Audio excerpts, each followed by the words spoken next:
What's up, guys? Today I wanted to review this Tim Pool video.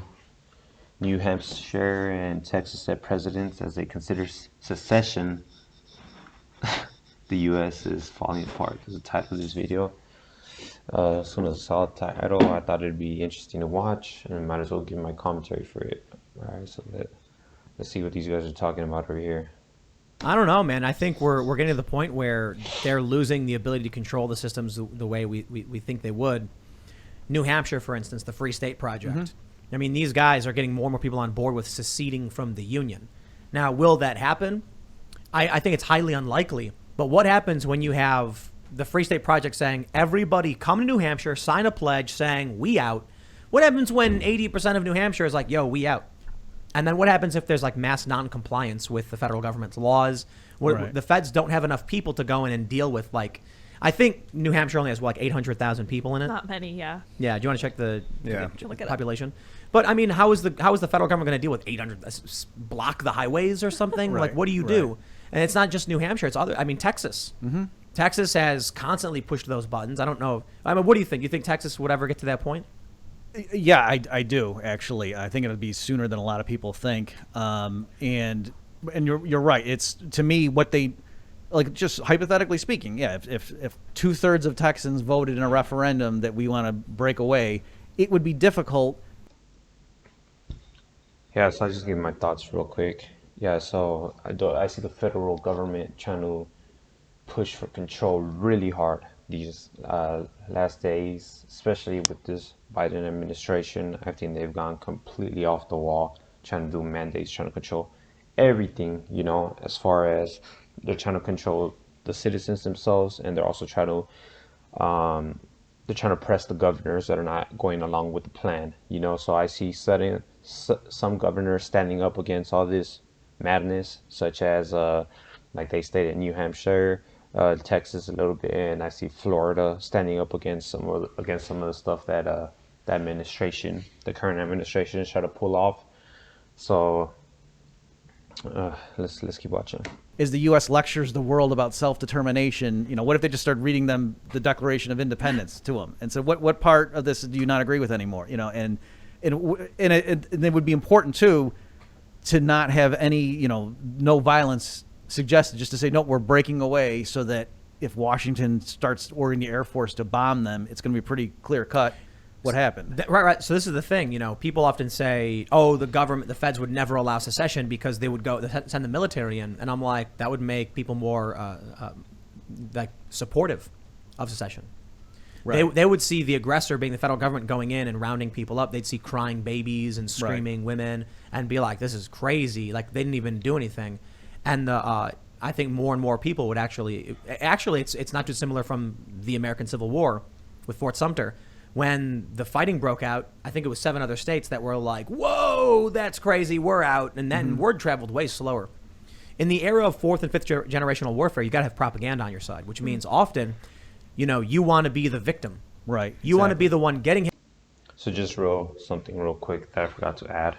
So it's my opinion that places like, we got California and we got New York. Those, maybe, and you could probably throw Hawaii in there. Those states are so far left that, to me, I don't even consider those places America anymore, right? Well, they're obviously America, but I would consider them closer to like socialist, damn near communist places, right? And you hear people saying, "Oh, I'm a California refugee," and we take it as a joke, but that's not a joke. That's some serious stuff, right? We have people that they can't have businesses, so they leave Cali, they leave New York. We have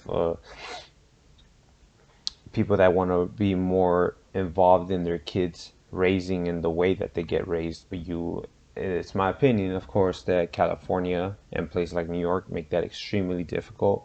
I think that if you raised a lot of people's freedoms, but just what's so frustrating to me is that these people, you've heard it before, these people move from Cali or from New York, they go somewhere more conservative, and then they bring their liberal politics with them. Super frustrating. It gets me angry.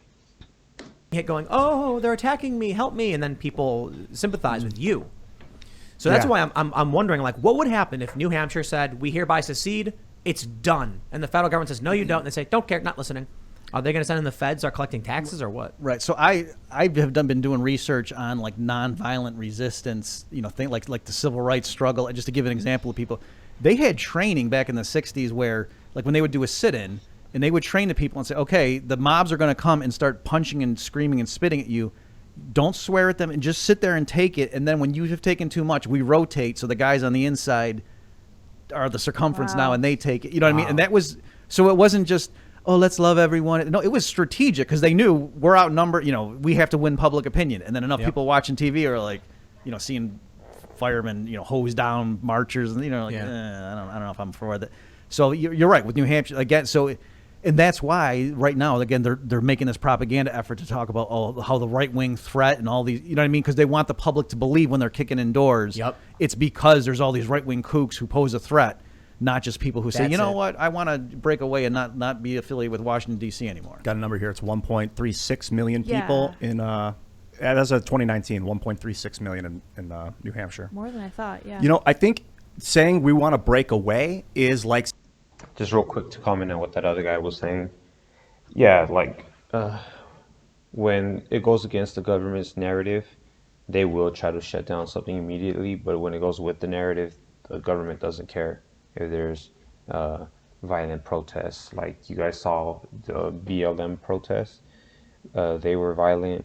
You see these Antifa guys, they're the ones actually causing the violence and the ones breaking windows and burning buildings and stuff like that. But since it goes along with the government basically uses them, so that's why you didn't see much of a push to stop these guys. But if you see any right-wing stuff form like militias or stuff like that, ooh, the government would love to see some of them uprise, because that would just give the government an excuse to start busting conservatives and Republicans.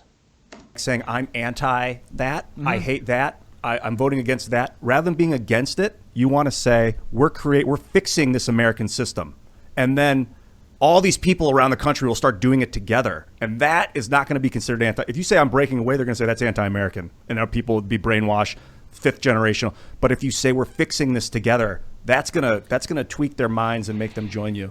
When you make a good point. All of this rhetoric about the far right and everything is getting people ready for when they start kicking the doors down. Right. They're going to be like, but New Hampshire, that's going to be a cold splash of water in the face to a lot of people who are like, wait, an entire state is trying to secede? Wait a minute. And I'll tell you this, they're not hearing this when they turn on CNN.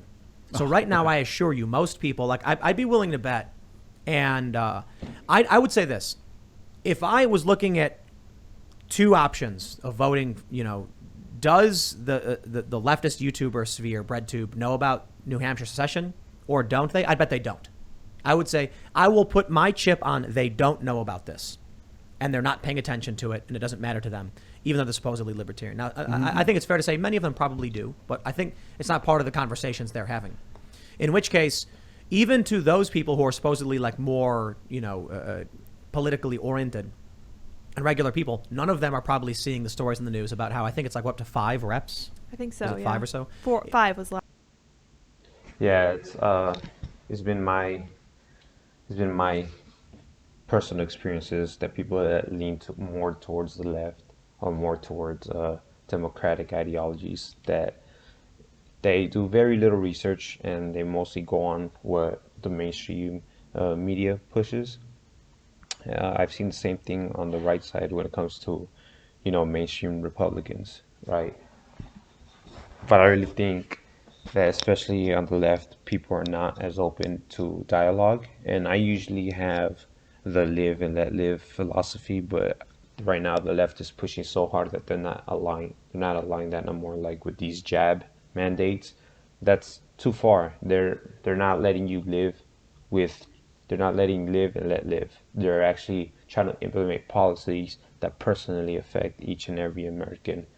And I think every American right now is your duty to find out what's going on with that stuff. Not only American, every citizen, because this is a worldwide phenomenon, a worldwide issue that's happening. Last number I Four heard. in New Hampshire who are like, we favor Yeah. secession. That's a tiny amount relative to the hundreds or so that they have. It's growing. But that's a conversation you think, like, if you would think that the state of Jefferson, that several counties in Oregon voted to secede from the state to join Idaho Right. and then Northern California, that there's a county in Northern Colorado that wants to join Wyoming. Yeah, well, that, funny. right, and that, you know, even California's talked about secession, Texas has talked about secession, New Hampshire has filed the paperwork, Texas filed the paperwork before, and there was a poll, I think it was YouGov data we mention often, 37.2% of Americans favor their region breaking off from the U.S. to form a new regional government. I'd be willing to bet most people don't know about that, and even political leftists don't know about that. If one of these states did make an actual formal declaration, it would be like them waking up one day with like the moon being upside down or Right, something weird. right. Like, how are we at this point? If the government then came and said it's far-right extremists, they'd be like, all 1 million, 1.3 million? Well, it passed by 60%, so you're saying like 700,000 people, 800,000 people are all far-right extremists? Or is that a whole state saying, yo, we out? Right. And to Ian's point, I think you're right. So with my, Now, to me, that sounds. I personally would like to have somewhere that the U.S. a separate place from the U.S. because I think the federal government is completely radical right now at the moment. But I personally don't think that. I think the federal government would try to do all kinds of. They won't be able to do straight up warfare with them because of the optics of it. But I think they'll just start doing economic sanctions and who knows what else. They'll send some people to go in there and infiltrate whatever new government they have. You know, the just completely power hungry it doesn't stop with these people. you know, when I talk about this, like so we're using the term secession just because it's very precise, and we all know, you know, your audience is very informed, but I would call it like the Texas independence movement. You know, it's the same thing, just like technically the 4th of July, they seceded from Great Britain, but we consider it Independence Day. I just thought a good way to do it would be if you set up a smart contract so that your government secedes until your demands are met. The demands could be whatever you want. So like repeal the Federal Reserve. Mm-hmm. If the U.S. government does that, we'll come back into the country. And then you could have a bunch of different communities secede at once with smart contracts set up ready to reunify. You wouldn't need smart contracts. The problem is confidence. If people, you guys have seen For Vendetta, I assume, yeah? You know that scene at the end where, you know, the what's the name of the inspector? I'm not going to come Dascombe or whatever. I don't remember. He's like, eventually someone will do something stupid, and then it shows the finger man, they call him, and he shoots a little girl, and then all of a sudden everyone starts walking up to him. They have pipes, and he's like, holding his badge, but they don't care, because that is the point where people no longer have confidence in the system. In the beginning of the movie, when Natalie Portman's character says, "Oh God, you're finger men," that's her saying she believes in the power of the state, right, and she fears it. The end of the movie is when people say, "We don't believe in your power or care about it." So, in terms of, you know, breaking away, seceding, peaceful divorce, whatever, if people just don't believe in the power of an institution, it doesn't exist. The reason I bring up smart contracts with like your states, so say New Hampshire secedes, they have a smart. Real quick point. Yeah, I think super important. I think the majority of us don't realize how much power we do have. I forget what the number of politicians there are, but it's you know, less than 1% compared to just the general public.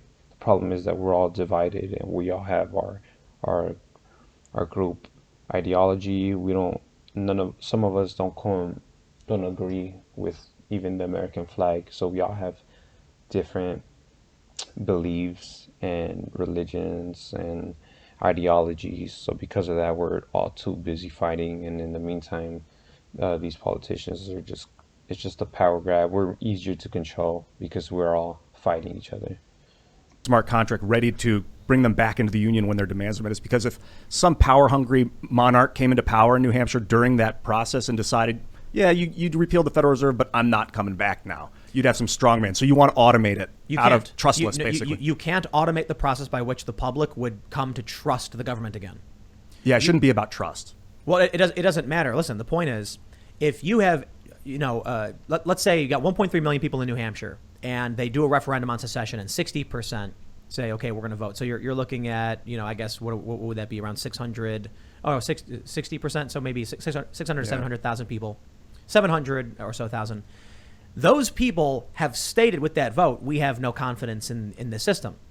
You can't then just have a system that automatically turns around one day and says, oh, all of you guys who voted against this, you are now back in the system. They'd say, no, we're not. We don't believe in For it. me, it's not that I hate the United States and that system, but there are aspects of it I want changed. So as like a I don't know what you would say, like I'm boycotting this stupid government until you fix these things. I don't want to be gone from the U.S. forever, but I'd be happy to put pressure them to fix the system. So when you're dealing with several 100,000 individuals, you can't just one day snap your fingers and have all of them agree. If 700,000 people agree, we want out. No matter what happens, there's no point at which you can just turn around and say, okay, now you all hereby agree to like the state and believe in its power. They're going to be like, no, we still don't believe in its power. I guess part of why I'm pushing this is because I think if they wanted out, if you really wanted to get out of the United States, that's not going to happen. The U.S. federal government would demolish any kind of resistance like that. They would send in the federal. They'd block off I-95, and then they would. Bro, I think you need to understand what they the have free satellites, staters, dude. What? Yeah, I get they it. have But jet planes. Like, what do you?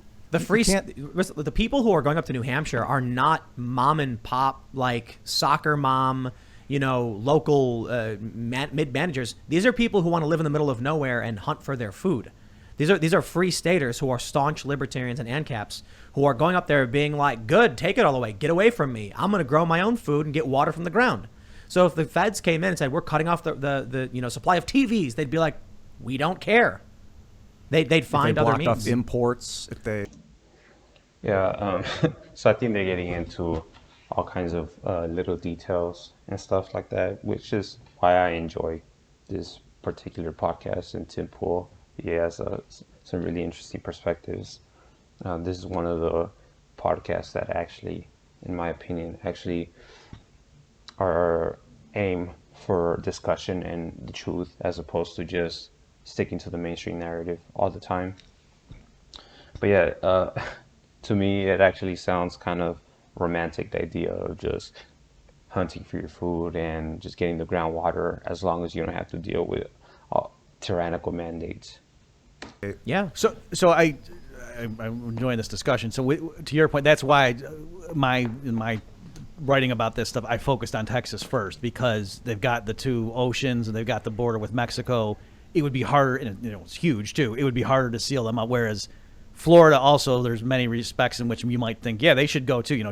President DeSantis or whatever. But it would be easier to just do a naval blockade. So I agree with you. It would be tricky. But again, if they did it peacefully, and their only crime was to say we're breaking away, we're not sending money to Washington anymore, and they sent in tanks and starved them into submission, that might be a PR disaster, and there would be so much guerrilla media like showing, what I mean? Like right now, like American troops doing atrocities overseas, if they were doing it in New Hampshire, that might not play with a lot of people. I mean, you'd probably get sanctions on the U.S. all of a sudden. Yeah, so this is just my opinion, of course, but my opinion is some of these left-wing people, they're so far gone that they would still try to spin it and be okay with what everything is going on, because just what I've seen through these last 2 or 3 years over the COOF, you know what the COOF is, right? Just all logic goes out the window. Just whatever the narrative is, they go along with it, and their own. When they do stuff that go along with the narrative but go against logic, they try to virtue signal. They wear it as a badge of honor. Oh, I'm going against the logic, but I'm with the narrative. Massive G7 trade partners would be like, we will not be trading with you until you stop doing what you're doing. Now, you're right. They could get away with it if they found all these right-wing, depots of munitions, and you know what I mean. Like if the government could plausibly claim either because of the false flag or because there really were people who decided, I'm sick of this. They've got MSNBC. It would be a total PR nightmare for the New Hampshire people. It would be terrible. So terrible it would be and they control of the narrative. And then New Hampshire, the people would have to appeal to another country to help them. And then it would be like, who are they going to appeal to? Canada? I don't think so. China, probably. The funniest thing about a New Hampshire secession is it would basically sever Maine from the contiguous United States. Yeah, it can't happen. They wouldn't let that happen. Right, of course. But I'm curious as to what their tactic would be. Probably, I'd imagine, at this point, it would be to flood the zone with money and resources. If if New Hampshire were to secede, I think other states will get on board on that, and then that starts turning a little murky because then talks of civil, war between the states, then that talk could possibly start happening. New Hampshire, Texas, Florida. Who else do we got? And after those states jump in, I'm sure other states will be like, you know what, let's form a coalition. Forces to drown out any conversation about a free state. But I got to tell you, a grassroots movement is something powerful. If more and more people keep flooding up to New Hampshire for the Free State Project, no amount of money is going to shut that down. Right. And at the very least, that's where I think it's worthwhile, shows like this, people talking about it, just to, because I'm curious to hear, like, the people who, work for Vox or the New York Times, just get them on record to say, hypothetically, if 2/3 of Texans voted to break away, would you let them go, or would you think they should send in airstrikes and tank? You know what I mean? Just to have them on record, because how could they say, or maybe they would say, yeah, we wouldn't let them do that. What are you talking about? We're at a point, I'd be willing to bet, if we went to and polled Democrats, should Republican states be allowed to secede, they'd say yes. I think you will see a large portion say, yes, let them go. That's a good question. Would the Democrats say that? I might go with yes than no. Yes. I would go with the Democrats, yes, but deep state wouldn't allow that. Now, a year or so ago, there was data from the New York Times on this, and I think it was something like 30% said, yes, they can go. Like 60 some odd percent said overwhelmingly, no, they can't leave the union. I think that's changed, a year on now, especially as things are going. I'll tell you this, come 2022, if Republicans end up taking large portions of the House and they end up gaining control back, then you're going to see the sentiment flip. And leftists are going to be like, get them out. Right. We already saw that Podesta thing from the Boston. It's hilarious. Man, I hope these real Republicans, not rhinos, take back some of these seats in 2022, because this is just madness was going on from the left, right? I'm not necessarily saying I'm pro right on everything, but some of the people that are more moderate, you gotta admit that what we're seeing right now is complete madness, anarchy from the leftists. Globe that John Podesta said the West Coast should secede from the Union if Donald Trump wins. What happens when Trump wins again? Joe Rogan, in the news, simply for stating his opinion. I love how this always happens. Joe says he thinks Trump's going to run, Trump's going to win. If that happens, the left is going to be like, how about we let you secede instead of letting Trump be president, and then what? Yeah, so right now we're 2021 and we're only 9 months into this complete travesty of an administration, so it's kind of hard to imagine 2024 right now. I personally do think Trump is going to run. So everybody right now is kind of doesn't have trust in the ballots, and I don't know what kind of stuff the deep state and these globalists are going to do, because they do not want Trump back in there, that's for sure. So I don't know, man. 3 years is a long time. Who knows what kind of tricks they got in their pocket, because they do not want to relinquish this power they got. Yeah, we are definitely headed for some interesting times. How does that happen? Right, and that's some of the arguments I've been making too, is to say to, like, let's call them blue state voters, just for lack of a better term, suppose it were Texas and they wanted to break away, let them go, because all the people in your state, if you're in California or some other blue state, New York, whatever, a lot of people would move to Texas then. So you get rid of them, those gun nuts, or the people who don't want to get vaccinated. Get them away from you. Let them go. If Texas did leave the union, Democrats would never lose a presidential election again. Right, for the remaining, U.S. system. So it's kind of a win-win, and that's not like a paradox. Like, armies agree to not use poison gas against each other. There are things that, and this would avoid a lot of conflict. So to me, and I'm not just trying to trick the left or something. I'm saying, no, can't we all agree? If Texas wants to leave, let them go. That's better for everybody. But look, we end up seeing Sarah Silverman comes out on her show saying maybe we need a peaceful, what'd you say, a separation? I don't know if she said divorce, I think. Did she say peaceful divorce? I think so. That means she must be listening to Michael Malice. Cause, I'm more into the peaceful separation. Yeah, so if, once again, we're just getting to hypothetical here, if there was a bunch of secessions and all that, I think that'll be a temporary fix because then economic embargoes and economic tactics will come into play, and then not to mention what would happen if we face an outside threat as the U.S. We have another country or another superpower trying to get at us now that we're divided. So there's just so much that goes into the equation. Which is why I bring up the smart contract Right. civil disobedience angle, because you can leave and then come back. When you divorce, it's gone forever. No, Ian, you're not understanding. Like, we're talking about if Side note, Ian always has some hilarious comments, and then Tim Pool is always like trying to correct him. It's so funny. like, why do you believe U.S. dollars are valuable, right? Because you can go to the I store can and buy stuff with it, yeah. what if one day the clerk said, "I don't want your money. It's not worth anything to me." It's useless then. Would there be one day where you convinced him, "No, the smart contract changed, therefore you have to take it now"? He'd be like, "Get out of my store." What do you mean? What do you mean by that?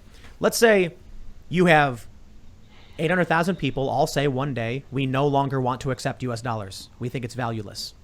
And then you're like, "But we'll do a smart contract that says as soon as the Fed's gone, we'll all take this back." And then one day the system comes back and the smart contract flips, and now everyone is mandated to accept dollars again. And you walk into the gas station. Do you think that clerk will just change his mind? Or do you think he's going to be like, "I said I don't take that money anymore. Get out"? The smart contract will not change public confidence in a system. If the All right, so now these guys are going a bit off on a tangent, but yeah, on a side note, when it comes to smart contracts and stuff, it's a new interesting technology, smart contracts and all that. I'm into that stuff a little bit, been researching it, but yeah, that's it for my comments on what this topic today is. I hope you guys enjoyed it. Let me know what you think. Trying to just have a space for open dialogue. I'm a proponent of free speech, and I'm hoping to connect with others. So I hope you guys have a blessed day.